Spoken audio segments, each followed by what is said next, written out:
ABN News International.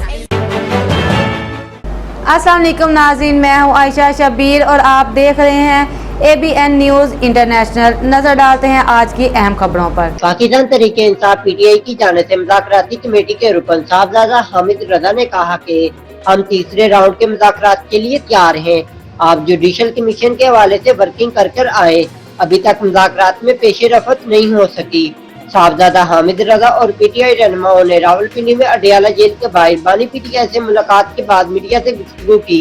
इस मौके पर हामिद रजा ने कहा कि तीसरी मीटिंग में पेश रफ्त करना होगी, 2 मुतालबात तहरीरी शक्ल में फराहम कर देंगे। उन्होंने कहा कि असीरों की रहाई हमारे मेन मुतालबात का हिस्सा है।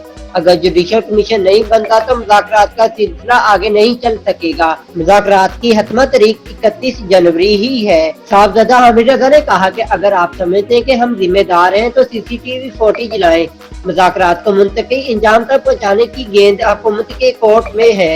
उन्होंने कहा कि बानी से मुलाकात हमारी ख्वाहिश के मुताबिक न हुई, हमने कंट्रोल्ड माहौल में मुलाकात की। बानी PTI से मुलाकात कंट्रोल्ड माहौल में करवाई गई। साहबजादा हामिद रजा का कहना था कि बानी PTI से मुलाकात के लिए रात को देर से आगाह किया गया। PTI मुज़ाकराती कमेटी के 2 अरकान फौग की वजह से नहीं पहुंच सके। उन्होंने कहा कि बानी PTI ने आज फिर कहा कि 9 मई और 26 नवंबर पर गैर जानिबदार जुडिशल कमीशन बनाया जाए जो जिम्मेदारों का तायन करे। जुडिशल कमीशन नहीं बनता तो मुज़ाकरात का सिलसिला नहीं चल सकता। हामिद रजा ने कहा कि PTI की कमेटी तीसरे मुज़ाकराती राउंड के लिए तैयार है। तीसरी मुलाकात में हुकूमत को मुज़ाकरात में पेश रफ्त दिखाना होगी। इनका कहना था कि असीरान की रहाई हमारे मुतालबात का हिस्सा है। बानी PTI ने असीरों का मामला HRCP में उठाने की हिदायत की है। रुकन PTI मुज़ाकराती कमेटी ने कहा कि 31 जनवरी की डेडलाइन में बानी PTI ही तस्दीक कर सकते हैं।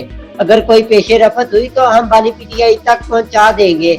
हामिद रजा का कहना था कि हम कोई NRO या एग्जीक्यूटिव ऑर्डर नहीं चाहते, हम चाहते हैं बानी PTI अदालतों से सरखरू होकर निकले।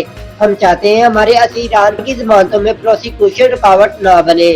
उन्होंने कहा कि कल एक फैसला आ रहा है, हम समझते हैं ये फैसला पाकिस्तान की बदनामी का बायस बनेगा। अल-कादर केस में कोई माली फवाइद का इल्जाम नहीं जाने की वो हुकूमत की कोर्ट में है।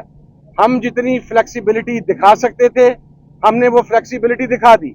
हमारे पास आज एक बहुत आसान ऑप्शन था कि चूंकि मुलाकात as per the commitment of the government हमारे डिजायर्ड एटमॉस्फेयर में नहीं हुई, हम बाहर आ सकते थे, लेकिन हमने उसके बावजूद उस कंट्रोल्ड माहौल में मुलाकात की सिर्फ इस वजह से कि हमारे मद्देनजर पाकिस्तान है, हमारे मद्देनजर पाकिस्तान की अवाम है। और जो जेल में बैठा हुआ कैदी नंबर 804 है, इसके मद्देनजर 25 करोड़ पाकिस्तानी है। वो पाकिस्तान की बका के लिए, पाकिस्तान की इस्तेहकाम के लिए इस बात यहाँ तक गए हैं, उन्होंने इतनी लीनियंस दिखाई है। आई गेस कि this is the time now कि अगर आपने मुज़ाकरात को मंतकी अंजाम तक पहुँचाना है तो उसके ऊपर अब अपनी अमली जो आपकी फैसला साजी का इख्तियार है उसको शो करें, कमीशन बनाएं ताकि हम आगे बढ़ सकें।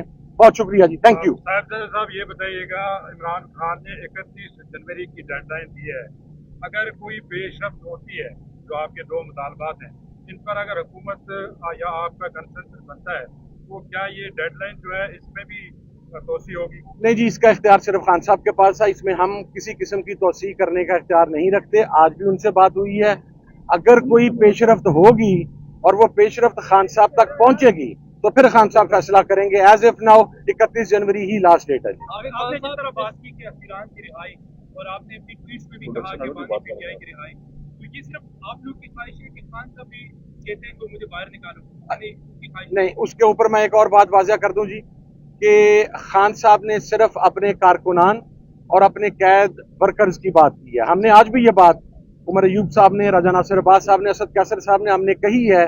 खान साहब ने अपनी रिहाई की कोई बात नहीं की। खान साहब की रिहाई की बात मुज़ाकराती कमेटी की तरफ से है, पाकिस्तान तहरीक इंसाफ की क़यादत की तरफ से है, पाकिस्तान तहरीक इंसाफ के इत्तेहादियों की तरफ से है और इमरान खान के तमाम चाहने वाले और इमरान खान के वर्कर्स की तरफ से है। तो ये हमारी डिमांड है और उसमें भी एक बात क्लियर कर दें, कोई एग्जीक्यूटिव ऑर्डर नहीं, कोई NRO नहीं, कोई चीज़ नहीं। हम क्लियर हैं कि इमरान खान साहब अपने तमाम मुकदमात को फेस करके आईनी और कानूनी तरीकाकार से बाहर आएंगे। हम सिर्फ वहां पर हुकूमत से प्रोसिक्यूशन के किरदार के ऊपर बात करेंगे کہ یہ جو ناجائز وکٹمائز کیا جاتا ہے، جس طرح خان صاحب کی ضمانتیں ہو گئی تھیں، شام کو ان کی روکار جاری ہونی تھی اراؤنڈ اے منتھ اگو، لیکن پھر نیو ٹاؤن کے کیس کے اندر خان صاحب کا نام ڈالا گیا اور پھر اس کے بعد ریمانڈ اور جوڈیشل کر دیا گیا، تو یہ واضح انتقامی کارروائی ہے۔ اسی طریقے سے ہمارے اسیران کے اکثر کے ٹرائل مکمل ہو چکے ہیں۔ جب آپ کا ٹرائل مکمل ہو جاتا ہے تو آئینی اور قانونی طور پہ ضمانت آپ کا استحقاق ہوتا ہے، لیکن اس حق سے محروم رکھا جا رہا ہے پروسیکیوشن کے کردار کی وجہ سے۔ اور سب سے آخر میں جو کل کا ایک فیصلہ ایکسپیکٹڈ ہے، ہمیں پتہ ہے کہ وہ کیا فیصلہ ہے، اور ہمیں پتہ ہے کہ وہ فیصلہ پاکستان کی کسی نیک نامی کا سبب نہیں بنے گا، کیونکہ القادر کے اندر عمران خان صاحب، ان کی اہلیہ، ان کی فیملی کا کوئی ممبر، ان کی پارٹی کا کوئی ممبر کسی بھی حوالے سے بینیفیشری نہیں ہے۔ پیسے سرکار کے اکاؤنٹ کے اندر ہیں، اور بات ایک ٹرسٹ کی ہے جس میں نبی پاک صلی اللہ علیہ وسلم کی سیرت مبارکہ اور اسپرچولی کے اوپر لیکچرز ہیں، لوگوں کو تعلیم دینا ہے، وہ یونیورسٹی ہے، that two is a trust. یہ کوئی ذاتی اونڈ پراپرٹی نہیں ہے، نہ یہ کوئی ذاتی یونیورسٹی ہے، یہ ٹرسٹ کا ہے۔ مزید خبروں اور اپڈیٹس کے لیے دیکھتے رہیں ABN news international. Subscribe and keep watching ABN News International.